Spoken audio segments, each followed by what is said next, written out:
The Apple Watch is an excellent first attempt at entering the wearables market. But is it worth it? Hello guys, how are you? David DeFranco here from daviddefranco.com with finally my review of this little thing, the Apple Watch. Now, I have been using mine for at least a month now, and I think that's more than enough time to give you guys my true and honest, unbiased thoughts. Now, before we jump into the review, let me talk about what configuration I have. I'm currently using the Apple Watch Sport Edition, space gray with black sport band, but I also have the 42mm green sport band, and that's something I really like about the Apple Watch, is that you can customize it to your liking. And while speaking of that, let's just jump right into the pros, because that just happens to be the first pro of the Apple Watch, and that's the fact that this is easily the most customizable product that Apple has ever released. And actually, Apple themselves is calling it their most personal device yet. And guys, honestly, it does not lie. Because watches, they play a large role in how you want to present yourself to people around you. And I am loving the fact that I can easily customize my bands. I can easily customize my watch face. I can easily customize things beyond that, my complications, the colors of my watch face, the notifications, which I realize don't play a role in style, but that's just the thing. My Apple Watch is my Apple Watch, and yours is likely completely different. So I gotta say this as well, watchOS is easy to use, but after some practice. Now, I've seen some criticisms online saying basically that the watchOS is terrible. I have to completely disagree. I'm actually enjoying watchOS very much. But then again, I'm the kind of user who likes to mix it up a bit. I simply enjoy trying new things. Now, is it perfect? No. But is it great for a version 1 OS? Hell yeah. Okay, so let's talk about glances, and these are probably the most important and useful feature of the Apple Watch, because let's face it, if you're using your watch, you most likely want to glance at it like that, and then put it right down immediately. And this really shines in apps like Alarm.com and Swarm, and even the built-in music app, which allows you to pause and play your music in real time. But this is where the Apple Watch truly shines, in my opinion, and that is fitness. Now, it's no secret, I'm not a fitness freak, I rarely exercise, but when we do go camping, I really put my Apple Watch to use. I mean, I love the fact that I can track my outdoor cycling while biking. I mean, that's just really, really cool in my eyes, and it's just a lot of fun tracking my activity, tracking my mileage, tracking the amount of calories that I burn, and tracking my heart rate. It's all very, very cool technology, and I'm glad to see that Apple is taking this portion of the Apple Watch seriously. Now, this next feature is very simple, but also very neat and convenient. And that's the fact that you can simply raise your wrist and the Apple Watch automatically displays information for you. Okay, but first of all, I gotta call out these pro reviewers. Before the Apple Watch came out, I saw a couple people saying the Apple Watch didn't work half the time when raising your wrist. When honestly, it works like 99% of my time. So either you're raising your wrist wrong, or something was just wrong with that specific Apple Watch model. Because guys, I have to be honest, I am very impressed at how accurate the Apple Watch performs when raising your wrist. And thankfully, it does not disappoint in this area. You raise your wrist, you see your time, boom, you drop your wrist, and you are on with your day. And speaking of that, I gotta say, watch faces are fun and impressively customizable thanks to what Apple calls complications. Okay, so this basically allows you to customize a wide variety of data on your watch face, from stock information to timers to weather to the date to even your fitness activity, which is really neat if you're constantly wanting to track your steps throughout your day. And speaking in terms of things that are impressive, I gotta say the battery life is a lot better than I believe most users were expecting, because before the Apple Watch was even released, probably its biggest concern was, well, the battery life. Because Apple made it clear to say you can use your watch throughout the day, and then boom, at nighttime, you want to charge it as you sleep. But I have to say, the Apple Watch's battery life is a lot more impressive than I was predicting. And guys, honestly, I could probably get away with 2 days of average usage on the Apple Watch. Okay, so keep in mind, your usage is obviously going to vary from day to day, because the first few days that I had my Apple Watch, I was obsessively using it. So yes, I was easily getting it down to maybe 20 to 30% battery life, which still is not bad. But as of today, I'm using my Apple Watch more realistically. I'm not obsessively looking at it. I'm using it as I should. Quick glances, I see my texts, I see my emails, I check the weather, set timers, bada bing, bada boom, all that good stuff. So the average day ends at about 50% battery life. 50%. Now, if you factor that in with the power reserve mode, that's not bad, guys. And I gotta say, the Apple Watch, it can only get better from here on out. So I think the Apple Watch revision 2 will get on average 2 to 3 days of battery life. But as of today, I'm getting 1 to 2 days, and I gotta say, that's not bad at all. So let's talk about the physical design of the Apple Watch. Now, this is obviously going to be completely relative to your taste.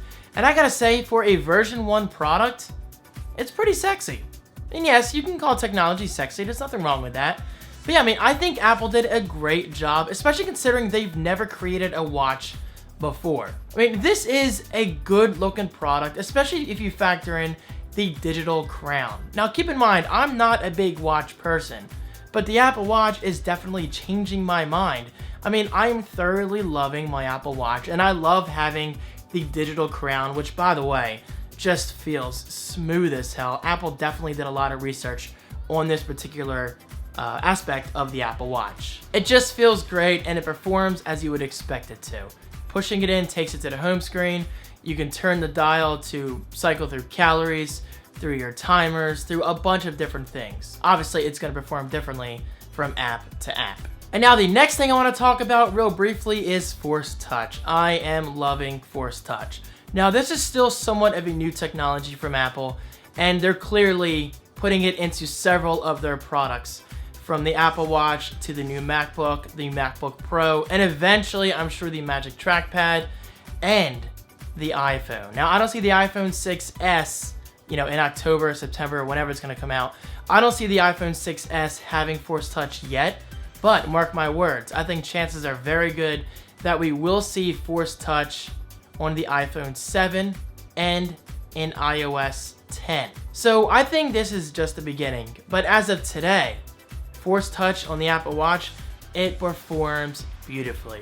You do exactly what it sounds like. You kind of force touch on your watch, not too hard though. And well, to put in simple terms, you get a contextual menu from app to app. This is how you change your watch face. This is how you customize options in the clock app. This is easily one of my favorite features about the Apple Watch. And guys, honestly, this might sound kind of odd, but I find it to be quite fun going from app to app and seeing what Force Touch does. So do just that. Use different apps, experiment, and see what happens. And finally, wrapping up my pros list about the Apple Watch. The Taptic Engine does feel unique. Now, I've seen other people say, Taptic Engine, it's just marketing. It's just a vibration. Yes and no. Yes, it is a lot of marketing. Apple is brilliant at marketing. They know how to sell things. Is the Apple Watch just a simple vibration? Somewhat. There are certain notifications that come in where it feels like a quick vibration. But there are other notifications that come in where it literally feels like somebody or something does a quick tap on your wrist. It's kind of hard to explain. It's one of those things that you have to feel for yourself. But I gotta say, it feels great. I am honestly loving the Taptic Engine, and I think it's one of the Apple Watch's most unique features. And yes, I am calling that a pro because I think it's quite useful. Okay. Let's get to the more interesting part of the Apple Watch, because it's very easy to praise it, but it's not perfect. And actually, it's far from perfect. I mean, as biased as I might seem, because I love my Apple products, I am very open-minded, and I will be completely honest with you guys. So let's get into the cons. Con number 1, and this is easily my biggest gripe as of today, third-party apps, they're not so great. I mean, I have a few. I have Swarm, I have Alarm.com, and I have Cloud Magic, which does allow you to reply to your emails. which as of today, Apple does not allow you to do using their official Mail app. So just keep that in mind. Third-party app selection is weak, but that's only because they're technically extensions of existing iPhone apps. But WWDC 2015, the keynote just wrapped up a few days ago, and one of the key announcements, get it, key, note, never mind, was the introduction of native app support. So as of this fall, when watchOS 2 comes out, we will have official apps. So there's no need to worry, they are coming. We're just gonna have to be a little more patient. But as of today, third-party app selection is definitely weak and, well, quite slow. And speaking of slow, I gotta say, even watchOS itself, it's fine for the most part, but it does have its laggy moments. And guys, honestly, I'm disappointed to say that because Apple's the kind of company that likes to put out quality products and quality software and just a quality experience overall. Now, I'll give them the benefit of the doubt. watchOS is the first of its kind for Apple to create. So obviously it's not going to be perfect, but it's definitely a little buggy, so you got to keep that in mind. Now, does this affect your day-to-day experience with the Apple Watch? In my experience, no, it does not. It's just I'm very finicky and picky about my frame rates and just my experience overall. I notice things that others seem to not care much about, but I'm just saying, know that going in. Siri, let's talk about Siri. Hey Siri, what's today's weather? Okay. It's currently 82 degrees. Now, do you see what I just did there? I had to tell you what Siri said because unfortunately, there's no audible feedback with Siri as of today. Now, obviously, Siri is going to have some great improvements in watchOS 2, but I don't think they have officially announced that she'll start talking to us on the watch itself. And that's definitely my biggest gripe. I mean, it is cool the fact that I can just say, hey Siri, set an alarm for 3 p.m. or hey Siri, what is today's weather, and so on and so forth. But Siri is quite buggy. There have been a few moments where she just doesn't respond at all. She's slow, and well, to be honest, she does need a lot of work. But like I said, thankfully, Siri will be significantly improved in the fall when watchOS 2 is released. And finally, the last con, and this is completely relative to your experience and to your budget, and that's the fact that the Apple Watch, it's quite expensive. This one was about $400 plus tax, but you can get the 38mm Apple Watch Sport Edition for $350, which is not crazy in my case because I'm a big Apple fan, so I don't mind spending a premium on a device that I'm comfortable using and that I have confidence in. But for the average person, $350 is probably a lot of money for a watch. And it does require an iPhone 5 or higher. Okay, so granted, the average iPhone user most likely already has at least an iPhone 5. That's not a big deal. But when it comes to price, yes, you will be paying a premium because Apple, well, they can actually get away with charging a premium. Because I strongly believe in saying this. Apple is a premium company. The Apple Watch isn't overpriced. It's just a premium product. So I'm just gonna say that. The Apple Watch, it's far from cheap, but me being the Apple fanatic that I am, I have no problem in saying that I spent $400 on this thing, and I'm loving it. So finally, wrapping up my review, is the Apple Watch worth it? I'm getting email. I love that. I love that. That is really convenient. So is the Apple Watch worth it? Yes and no. Yes, if you enjoy being an early adopter and if you just love Apple products in general like myself, but no if you think this thing is going to change your life. Because honestly, the Apple Watch doesn't make me more productive as a person because as of today, it's a fun device. I mean, I gotta say I check my iPhone a lot less nowadays than I did previously. I mean, guys, honestly, I really enjoy viewing my email and my text notifications and all that good stuff on my wrist by simply raising it. I mean, sometimes I don't even have to touch the screen. I just do that and it automatically shows me my latest information. That's a big deal. Okay, so to be fair, not everybody needs that kind of convenience in their life, but me personally, I'm enjoying it. And guys, the Apple Watch, it's now part of my daily routine. I mean, the fact that I added a gadget into my everyday life, that in my eyes is a big deal. This isn't something that I'm going to get sick of using after a week or two. This is now a part of my daily life. So keep that in mind. And now to wrap up my review, I gotta say, the Apple Watch has honestly inspired me to check out the competition. If Android Wear ever comes to iOS, yes, I will be getting myself a Moto 360, or perhaps even LG's attempt at wearables, or maybe something else that comes out a few months from now. That's what's so great about technology. We have so many options, we have so many choices, and this is just the beginning. Wearables, they are not a fad. They will be around for years to come, and I'm glad to see that Apple's finally taking a serious interest in this market, especially considering I was never really a watch person to begin with. So the fact that Apple can take a non-watch wearer like myself and make me interested in smartwatches, that says a lot. So guys, what do you think? Is the Apple Watch a win?